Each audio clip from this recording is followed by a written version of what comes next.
Welcome to the Business of Tech Lounge, the live version of the Business of Tech podcast. It's Wednesday, May 15th, 2024, and I'm Dave Sobel. Today on the show, some use cases for AI to consider for customers. Palo Alto Networks, Cisco, and Cloudflare all have new offerings as we come off the RSA conference. A look at my interview with Rob Fagan on how to partner with Microsoft, and a preview of this coming weekend's interview with Alcyon CEO Niraj Tolia.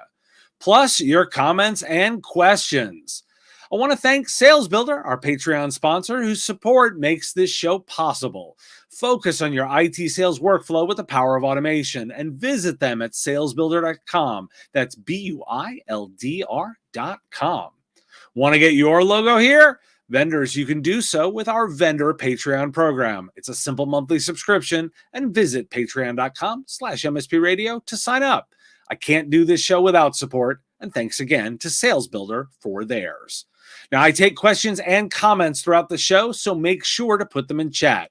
There's a dedicated questions section in the show with those listener-submitted questions, and we'll save questions for them, but chat comments we'll take throughout the show. And now, our top story. Let's start with a recent Canalys analysis of the RMM vendor space. The analysis starts with Kaseya's announcement of a bundled product strategy called Kaseya 365, offering remote monitoring and management, cybersecurity, and backup products for MSPs. This move could change the way MSPs buy from their core vendors and has the potential to commoditize managed detection and response. Competitors in the RMM space, such as ConnectWise and Enable, will need to adapt quickly or risk becoming irrelevant. Now let's dive into the report with a series of quotes. The first: one can easily see a future in 10 or 20 years where, as long as MSPs and endpoints still exist, Kaseya becomes the Microsoft of small business RMM, if Microsoft has not already done that first, and where its main rivals have been decimated or forced to shift into niche areas. It's happened time and again in different markets, and there are countless examples of companies dominating or even monopolizing markets despite lower levels of product and or service capability and investment. For competitors like ConnectWise, Enable, NinjaOne, Atera, or Synchro, there's a real danger that they could become completely irrelevant. Not because Kaseya is doing anything unprecedented or outstanding, but because its investors are willing to go all in to win the market and have the money to do so. ConnectWise's investors have been trying to sell it for a long time and recover their investment, but are struggling to get the price they want. And then this segment. Looking further into the future, it's clear that Kaseya is on a path to dominate the small business managed services market, not because it offers great products or services. Its feedback from MSPs is legendarily bad, but because it and its investors have decided now is the time to start playing hardball and get into some classic market economics. The key for all vendors right now is to look deeper into their customer data. The opportunities for AI models in analyzing customer data to build demand profiles and then mapping this existing customer data to new customers are massive. Creating a much more in-depth profile of existing and potential new customers will be vital as we move into a heavily regulated era of data privacy. Partners regularly list new customer acquisition as one of their greatest business challenges. Any vendor that helps its partner ecosystem crack this code will be hugely successful. So, a quick summary of the Enable earnings call to compare. Enable reported strong first quarter performance with revenue of $113.7 million, representing approximately 14% year-over-year growth. The company exceeded the high end of its top and bottom line guidance, showcasing the success of its product strategy. Enable's expanded product portfolio, including Cove Data Protection and its security product group, resonated with customers. The company also highlighted the positive feedback received from its annual customer conference, Empower, where MSPs expressed optimism about their prospects and the growing opportunities in managing the cloud and addressing security challenges. Enable's financial outlook for the second and full year 2024 is positive, with expected revenue growth of approximately 10% and adjusted EBITDA margin of approximately 35%. I'll note that having analyzed the transcript, there was no AI focus. A disclosure: I'm a shareholder in Enable. And let's note that ConnectWise has appointed Rick Thorbeck as its new CFO, who brings experience with IPO readiness. Thorbeck will play a key role in shaping the company's financial strategy, and his appointment has sparked speculation about the potential IPO for ConnectWise. Thorbeck's background includes strategic finance, mergers and acquisitions, and enterprise software. So, why do we care? First, Canalys has some data on the breakdown of the RMM and PSA vendor market on market share that I wanted to break down. And I'm putting it on screen for those on YouTube, and we'll talk about it now. ConnectWise and Kaseya/Datto represent over half the market. In theory, we can use Enable's value from their earnings to extrapolate the overall market as well as each individual company, should that be useful. Another quick view of the data, there are 4 players of size, and another 4 who would see substantial gains just by acquiring customers from the larger players. Now, I'll tease an upcoming interview with Michael George, the new CEO of Synchro, who observed he's in the game of acquiring from legacy players. He only has to target 3. I will also observe that ConnectWise's hiring out of a new CFO likely points to that need to drive to some market event. Sale, IPO, something. So as for Canalys' take, the willingness of Kaseya investors to go deep is the game of chicken that matters. Their advice to vendors is spot on. So I'm going to flip it here and interpret this for MSPs. MSPs, you essentially have 2 options. For this market, first, ride the investor wave and leverage price pressure to maximize your value while trying to ensure your needs are met.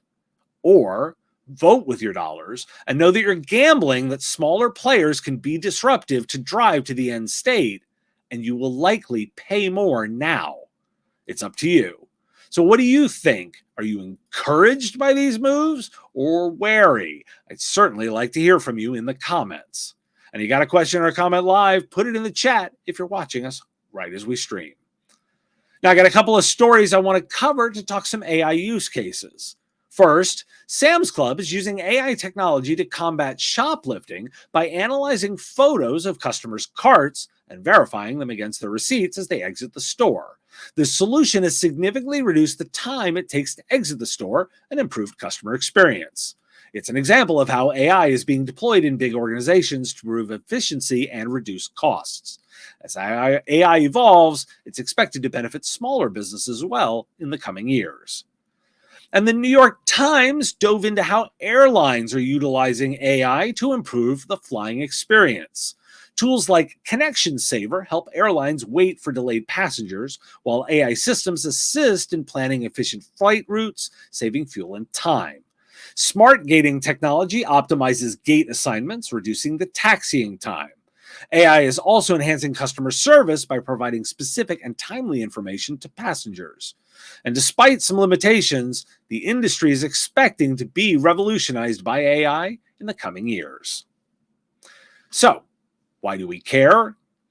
There's a lot of hype in the market right now, and I'm covering a lot of rapid-fire AI stories on the show. We've seen tons of announcements. And amidst all the hype, I'm trying to focus on use cases. I'm trying to look for specific business cases that make you think about what others are using it for and how it can be relevant.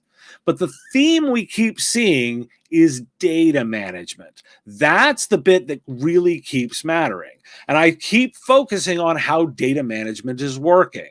And in fact, Rob, I'm right there with you in the comments. The ability to leverage AI and customer data to better service the MSP will be critical to the success of MSPs going forward. That's why we keep hitting on this space, is because we want to understand not only where it's going to be used and what those use cases are, but also the data analysis itself. And let me remind everyone that preparing your customers for it is part of the job. Most have not done a really good job of managing data for your customers and preparing it for AI. Even if you're not leaning into using AI or bringing out assistants or leaning into Copilot, you've still got a role right now in preparing customers with data management. More than anything, making sure their data is ready for AI consumption, should they choose to do it, is a key element. And by the way, that work alone on its own is useful for analytics, regardless of the way that you do it. Rob, thanks for being there with you. And we are taking questions and comments. Put them in the chat if you've got something to say. Now, Rob joined me last week on the show, and we talked about Microsoft and the way that you engage. Here's a piece of that interview. One of the things that I found really fascinating about the way that you work is you've got a very particular journey that you actually map out for helping partners work with Microsoft. Give me a little bit of an overview of how that all works. Yeah, and over the years, I've developed this framework, and I've went through it multiple times and really refined it down to 4 key steps or 4 key phases. And I'll kind of give you first the high level, and then we can dive into each of them if you like. So first, and we alluded to this earlier, was your messaging. Understand what you're great at and how to communicate that to Microsoft. In line with that is also understanding who inside of Microsoft is going to care about that message. So, you talked about Azure sellers. Microsoft has a whole team of people focused on selling Azure, and then a separate team focused on Microsoft 365. So it makes sense to know, okay, who are the right people to talk to? And so that's first and foremost, is get your messaging right and understand who's going to want to share it. Then the next thing is really to start to think about the sales team alignment. Microsoft has a journey they take all their customers through, and they want to know that you as a partner understand what that journey looks like. So first, educating your sellers on what a Microsoft sales journey looks like. Even if it's different from yours, Microsoft just wants to know that you're going to hit the sort of hot buttons of things they want to be done during a sales process. And then more importantly is connecting your sales teams with the Microsoft sellers. So whether you're geographically based or you're industry based, finding out who are the right people for you to connect with inside of Microsoft is critical, because if Microsoft doesn't know about you, leads aren't just going to fall from heaven in terms of landing in your lap. You're going to have to connect with the people that your superpower is going to resonate with. So that's key. That's 1 and 2 is first the message, then the sales alignment.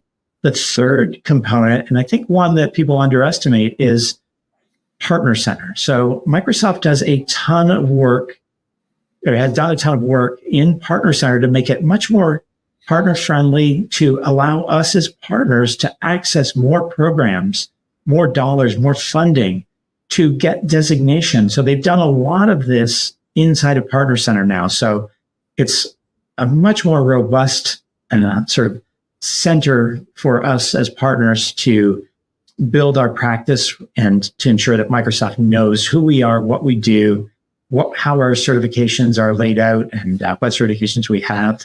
So that's the third component, is Partner Center.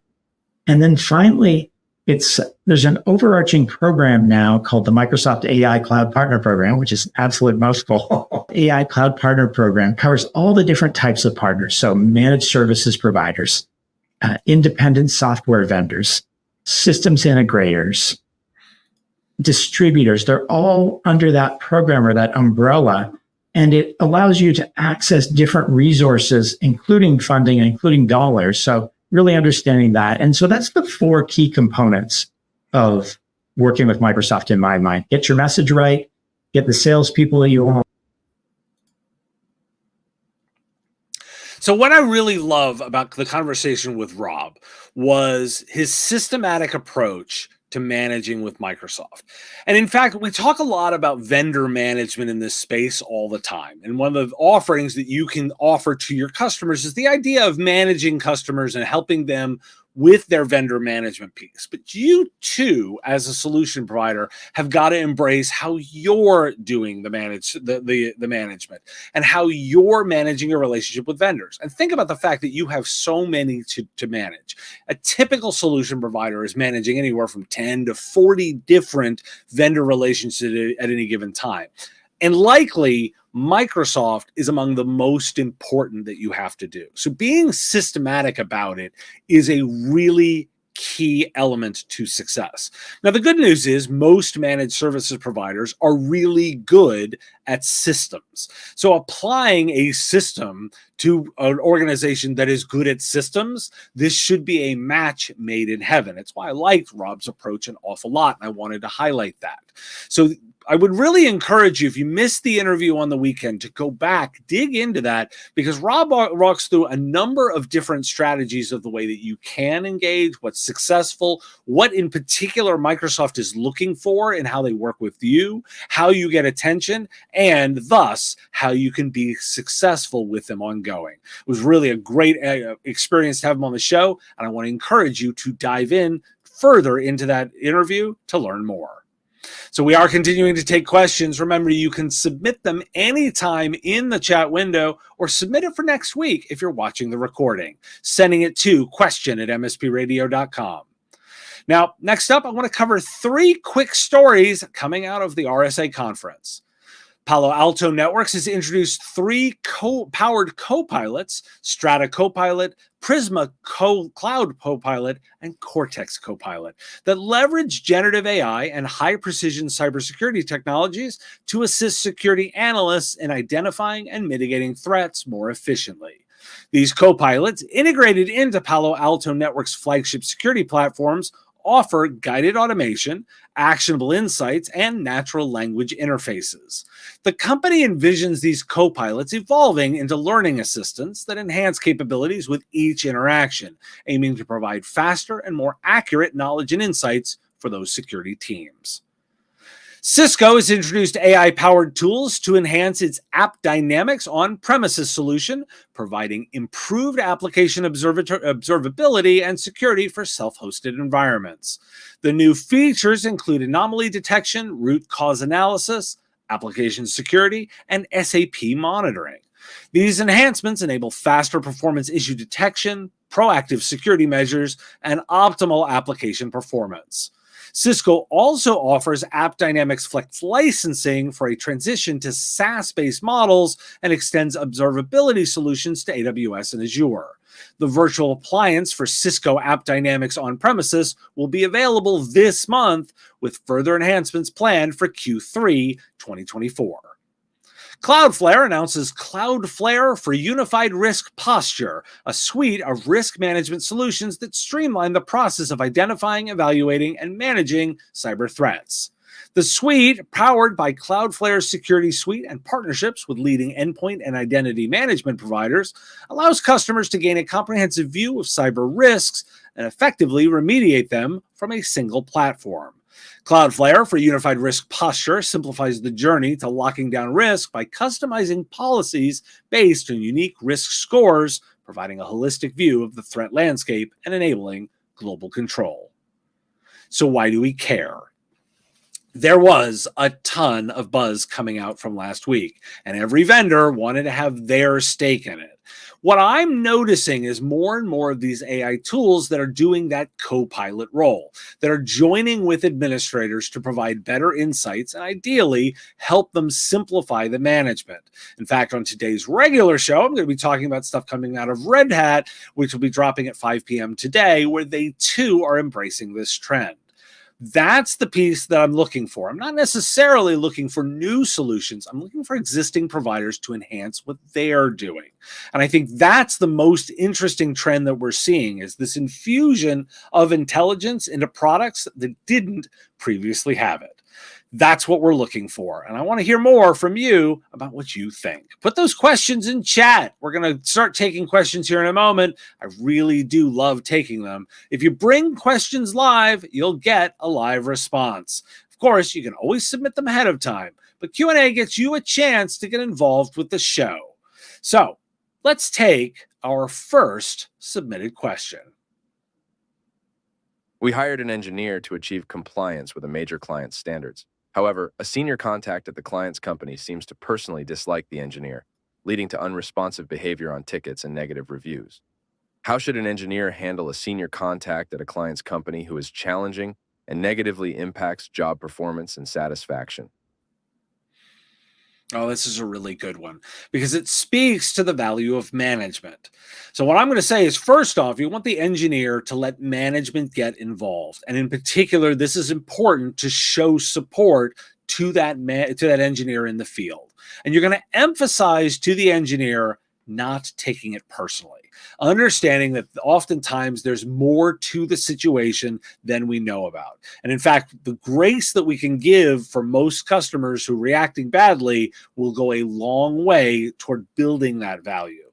Now, you want to dig into why. Why is this customer reacting in the way that they are? Do they potentially see the MSP as competition? The more you can understand their thinking, the better. And the best way to do this is schedule a face-to-face meeting to address the concerns.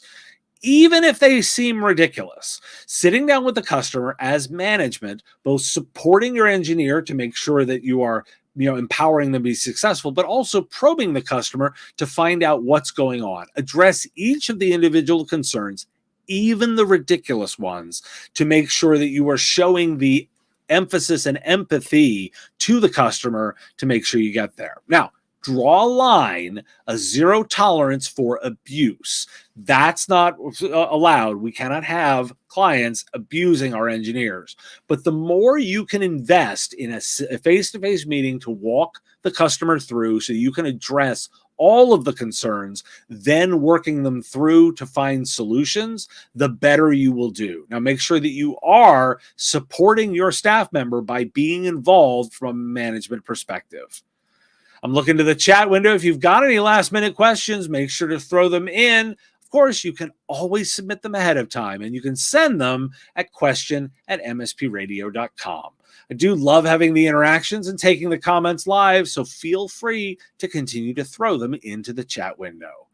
Now, I want to give you a preview of what's coming up this weekend. I had the opportunity to talk to the CEO of Alcyon and his thoughts on the coming changes to backup solutions. Niraj Tolia joined me, and here's a preview of that interview.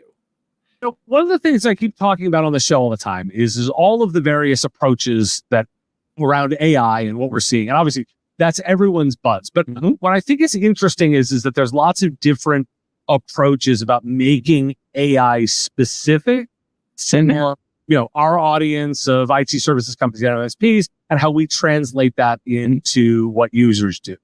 Tell me how you specifically think AI is important, is going to impact this space.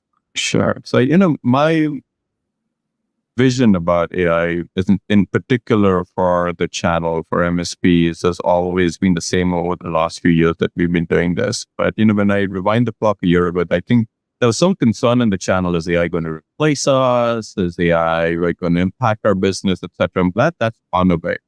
To answer your question, I think AI is an amazing opportunity for the channel, the MSP, for the service provider out there.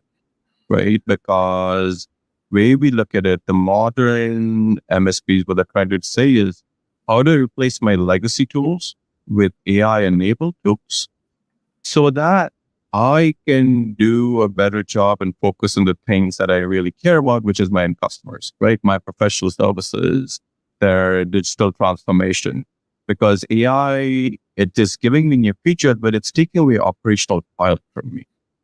And so the way I look at our channel partners today, who are at the forefront of implementing AI, it is about how do I both deliver a better experience for the end user, elevate my position, and reduce all my operational toil, but to focus on those value-added things that right?